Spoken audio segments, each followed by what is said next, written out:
지금부터 금융안정보고서 2021년 12월에 대한 기자 설명회를 시작하겠습니다.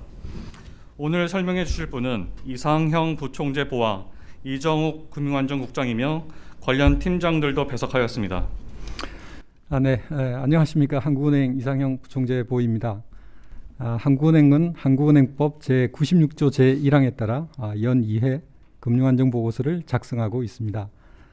오늘 설명드릴 2021년 하반기 금융안정보고서는 금일 PDF 파일 형태로 국회에 제출되었으며 다음 주에 책자로 발간될 예정입니다. 먼저 금융안정보고서의 작성 방향과 핵심 점검사항을 말씀드리겠습니다. 우리 경제는 수출과 민간 소비를 중심으로 양호한 회복세를 보이고 있습니다. 그러나 주택가격 오름세와 높은 민간 부채 수준이 취약 요인으로 잠재 있는 가운데 감염병 재확산, 국내외 인플레이션 압력 등 대내외 리스크에 대한 경계심도 높아지고 있습니다. 이러한 상황 하에 근본 보고서에서는 가계부채 증대 등 금융 불균형 상황, 그리고 신용 위험 확대 가능성에 대한 평가 및 분석을 강화하였습니다. 아울러 국내외 인플레이션 압력, 주요국 통화정책 정상화 등 금융경제 여건 변화가 금융 안정에 미치는 영향을 점검하는 데 중점을 두었습니다. 그럼 이제 이정욱 금융안전국장이 이번 보고서의 주요 내용에 대해 간략히 설명드리도록 하겠습니다. 근본 금융안정보고서의 주요 내용을 보고서 개항 부분을 중심으로 설명드리겠습니다. 금년 상반기 이후 우리나라의 금융 시스템은 금융시장 변동성이 확대된 가운데서도 경기 회복세, 양호한 대외 건전성 등을 바탕으로 대체로 안정된 모습을 보였습니다.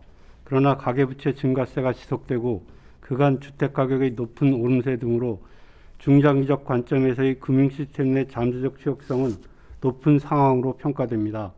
부문별로 살펴보면 신용시장의 경우 가계와 기업 모두 차입을 늘리면서 민간 신용이 큰 폭으로 늘어났습니다. 가계 소득과 기업 재무 상황이 개선되고 있으나 향후 경기 회복 양상에 따라 자영업자 등 취약차주의 신용 위험이 증대될 가능성이 상존하고 있습니다. 자산시장에서는 국내의 물가 상승 압력과 주요국 통화정책의 정상화 움직임 등으로 채권 및 주식시장의 변동성이 확대되었으며 민간 신용 증가세와 더불어 주택가격이 소득에 비해 높은 수준으로 오른 상황입니다. 금년 9월 이후 주택 매매 가격 상승세가 다소 둔화되었으나 주택 수급 불균형 우려, 풍부한 시중 유동성, 경제 주체의 위험 수익 추구 성향 등이 취약 요인으로 잠재해 있습니다. 금융기관은 자산 증가세가 지속된 가운데 경기 회복, 금융 지원 지출 연장, 대출 증가 등에 힘입어 자산 건전성과 수익성이 개선되는 모습을 이어갔습니다. 금융 시스템 복원력은 은행과 비은행 금융기관 모두 자본 비율이 규제 기준을 크게 상회하고 외환 보유액이 사상 최고 수준을 기록하는 등 안정적인 모습을 나타내었습니다. 종합적으로 보면 최근 우리 경제는 금융 불균형의 정도가 높은 가운데 국내 인플레이션 압력이 증대됨에 따라 주요국의 통화정책 정상화 흐름이 국내 금융 안전에 미칠 영향에 경계해야 할 상황입니다. 이에 따라 정책 당국과 금융 부분에서는 앞으로 경제 주체의 위험 수익 추구 성향 완화와 함께 민간 부채 증가세 억제를 위한 정책 대응 노력을 지속할 필요가 있습니다. 다만 이 과정에서 금융 완화 조치의 정상화 등으로 취약 부문의 신용 위험이 커질 수 있는 만큼 이들 계층에 대한 위험 관리를 강화하는 노력도 병할 필요가 있습니다. 아울러 금융기관은 대외 리스크 및 취약차주 신용 위험 확대 가능성에 대비하여 대외 지급 능력과 자산 건전성을 제고하는 한편 선제적인 자본 확충 노력도 강화해야 할 것입니다. 이상으로 이번 금융안정보고서의 주요 내용을 간단히 설명드렸습니다. 지금부터 질의응답 시간을 갖겠습니다. 기자들의 질문은 공보관 김하영 과장이 취합해 대신 읽어주겠습니다. 네, 아시아 경제 장세희 기자 질문입니다. 주요국 금융 불균형이 심화되면 10%의 확률로 GDP 성장률이 마이너스 3.0%를 기록할 것으로 분석하셨는데요. 외환 위기나 글로벌 금융 위기와 비교했을 때 어느 정도의 위험이라고 봐야 하는지 궁금합니다. 통상 위기는 대내외 충격과 내부 취약성이 맞물려서 발생하게 되는데요. 대외 충격의 강도나 그리고 취약성의 정도에 따라서 위기의 폭이 달라지게 됩니다. 가령 금융 불균형 누정과 같은 어떤 취약성, 잠재적 취약성이 정대된 상태에서 충격이 발생하게 되면 그 영향이 금융경제 전반에 더 크게 나타나게 됩니다. 이번 보고서에서는 국내외 금융 불균형 누정에 따른 금융경제의 변동성 확대 가능성을 살펴봤는데, 최근 국내외 금융 불균형이 누정되고 있어 그 부정적 영향, 파급 영향 발생 가능성을 유의할 필요가 있다는 어떤 분석이었습니다. 다만 최근 글로벌 금융 취약성 지수를, 글로벌 어떤 취약성 지수를 우리가 추정을 해보면 코로나 사태 이후에 주택가격 상승이라든지 민간 신용 증가라든지 그런 것들로 인해서 큰 폭 높아지긴 했지만 과거 외환위기 시나 글로벌 금융위기 시보다는 아직은 낮은 수준으로 추정이 되고 있습니다. 국내의 금융 취약성 지수도 현재 높은 수준이긴 하지만 외환위기나 글로벌 금융위기 수준보다는 상당폭 낮은 수준인 것으로 그렇게 추정이 됩니다. 그래서 이런 어떤 취약성 지수만을 갖고 말씀드린다면 실물 경제의 하방 리스크가 과거 위기 시에 비해서는 아직은 낮은 수준이다, 그렇게 평가된다고 말씀드리겠습니다. 네, 아시아경제 장세희 기자 질문입니다. 금융 불안에 대내외 충격이 더해지면 가계대출 부실 규모가 크게 늘어나는 걸로 나타났는데요. 이는 전형적인 위기 상황으로 보여집니다. 부실 규모가 어느 정도 됐을 때 디레버리징이 발생할 것이라고 보시는지 설명 부탁드립니다.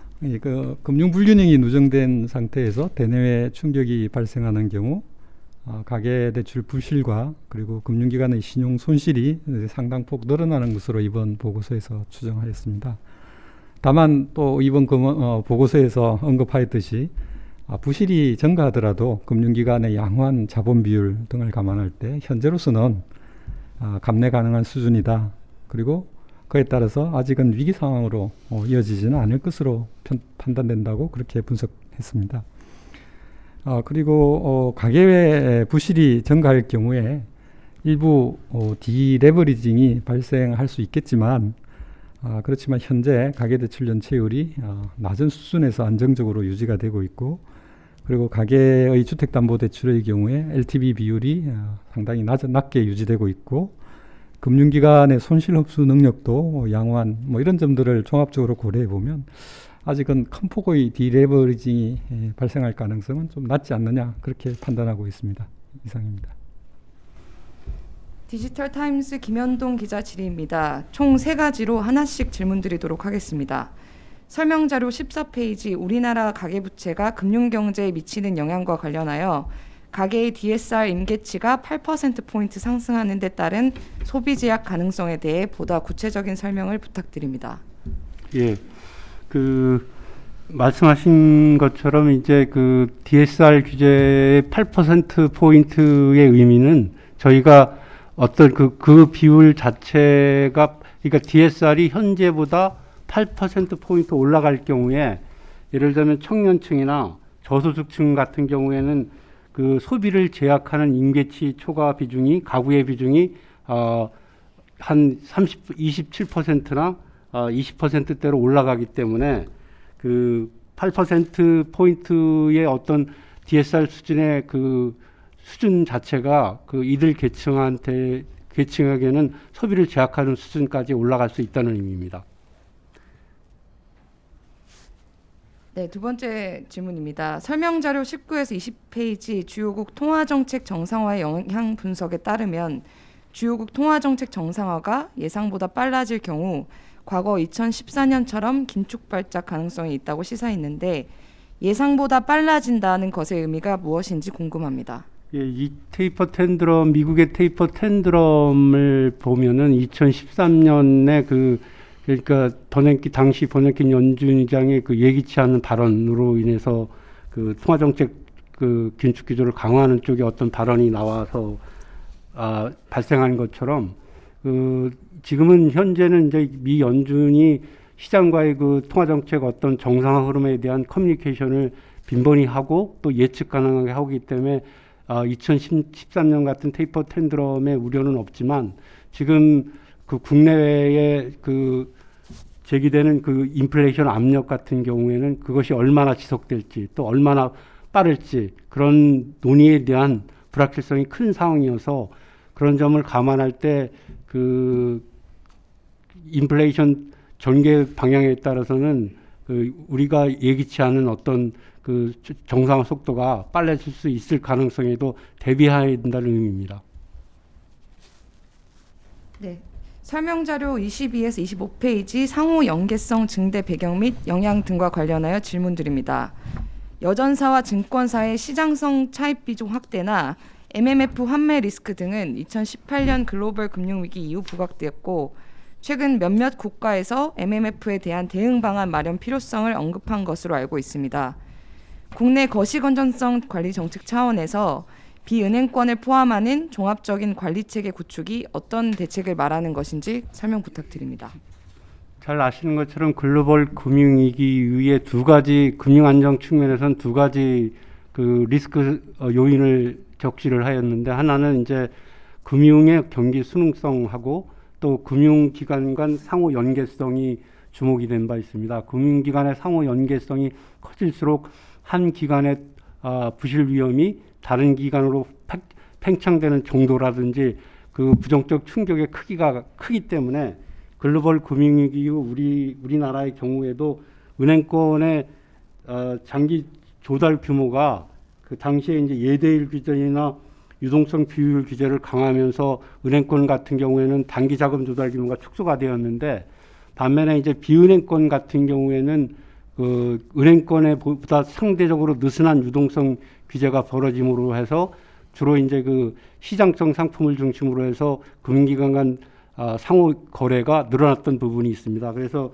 정책 당국에서도 이러한 시스템 리스크 요인을 조기에 식별하는 차원에서 비은행권에 대한 어떤 거시 건전성 규제, 예를 들면 뭐 유동성 규제 비율을 은행권과 비슷한 수준으로 맞추려는 노력을 강화해오고 있는 것입니다.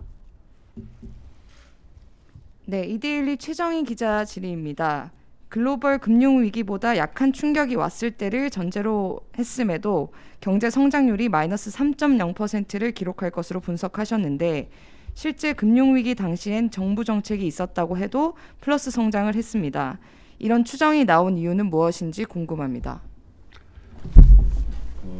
지금 마이너스 3%라는 거는 저희들이 국내 금융 취약성 지수가 이제 지금 높아진 상황에서 어떤 대내 충격이 왔을 때 한 10%의 확률로서 어떤 지금까지 쌓여졌던 금융 불균형이 갑자기 무너지면서 자산 가격이 떨어지고 그리고 신용이 디레버리징이 발생하면서 실물 경제 내수가 이제 침체되는 상황. 그래서 이제 그때는 한 마이너스 1.4% 정도 성장률이 이제 떨어질 수 있다고, 성장률이 이제 낮아질 수 있다고 이제 추정했는데요. 그 플러스 저희들이 요번에 본 거는 이제 대외 글로벌한 그 금융 취약성 지수 동향을 또 봤더니 그것도 상당히 코로나19 대응하면서 상당히 많이 높아진 상황입니다. 그래서 이때 이제 충격이 발생하면은 가령 통화정책 정상화 속도가 빨라진다든가 하는 충격이 발생하면은 이게 또 마찬가지로 그 글로벌 차원에서 어떤 주요국에서 그 금융 불균형이 갑작스럽게 이제 조정될 수 있는 상황이 발생할 수 있거든요. 이렇게 되면은 그쪽의 실물 경제가 타격을 받고 그게 결국 우리나라의 수출에 또 영향을 주기 때문에 그런 요인이 또 추가가 됩니다. 그래서 저희들이 보기에는 이제 마이너스 3%까지도 이제 성장률이 떨어질 수 있다고 이렇게 물론 이제 10% 확률로 아주 극단적인 상황을 이제 가정한 겁니다. 예, 잠깐 부연을 해서 설명을 드리면은 이 지금 예시된 성장률은 절대 그 예측치가 아닙니다. 그러니까 우리가 어떤 장래 그 1년 후의 성장률을 그 분포를 그 예측을 하고 그 분포에서 나올 수 있는 10% 확률로 나올 수 있는 가능성이라는 점을 염두에 두셨으면 좋겠고요. 그 마이너스 3.0%의 의미를 예측치에 두기보다는 우리 경제가 지금 처한 환경 자체가 국내 금융 불균형도 문제지만 글로벌 금융 불균형도 같이 지금 커진 상태이다. 그래서 어떤 예기치 않은 충격이 왔을 때 이 국내의 금융 불균형의 그 충격 자체가 상대적으로 강한 정도임을 시사하는 것으로만 이해해 주시면 감사하겠습니다.